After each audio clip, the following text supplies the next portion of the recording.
Nikki Haley vows to stay in race after stinging Nevada loss.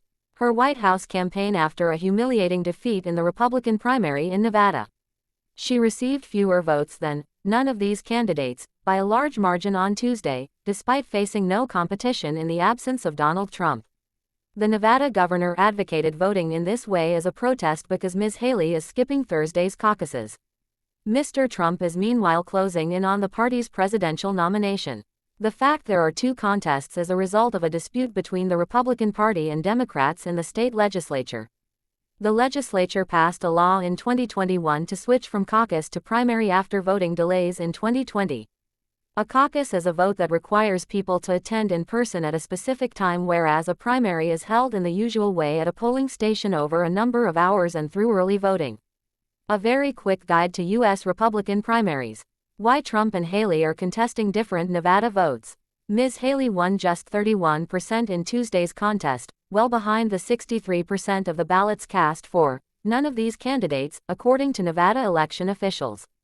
But the contest is non-binding because it has been disavowed by the Republican Party. Following the loss, Ms. Haley took to X, formerly Twitter, to criticize her party. Republicans keep doing the same thing and getting the same result, chaos, she wrote.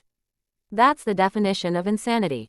She listed three major developments this week, including the news that the party's chairwoman had offered to resign in a meeting with Mr. Trump, the party's inability to pass legislation in the House of Representatives, and a court's finding that Mr. Trump does not have immunity from prosecution. A vote for Trump is a vote for even more chaos, she wrote. Ms. Haley did not campaign in Nevada and chose instead to focus on her home state of South Carolina, which votes in just over 2 weeks. The Nevada result left her team undeterred. Even Donald Trump knows that when you play penny slots, the House wins. We didn't bother to play a game rigged for Trump, said Haley campaign spokeswoman Olivia Perez-Cubas.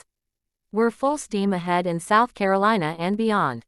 However, a person close to Ms. Haley, who asked to remain anonymous, told Reuters news agency the results in Nevada were an embarrassing situation. The Trump campaign mocked her loss. It has been a while since the political world was treated to such a humiliating, embarrassing, and utterly overwhelming defeat than Nikki Haley suffered yesterday in Nevada, spokesman Stephen Chung wrote in a statement. All of the state's 26 delegates that contribute to the nomination are up for grabs in the caucuses. So the victory for none of these candidates in the primary will have no official impact on the race. But it reflects the strength of Mr. Trump that the backlash against Ms. Haley resulted in her effectively losing the vote.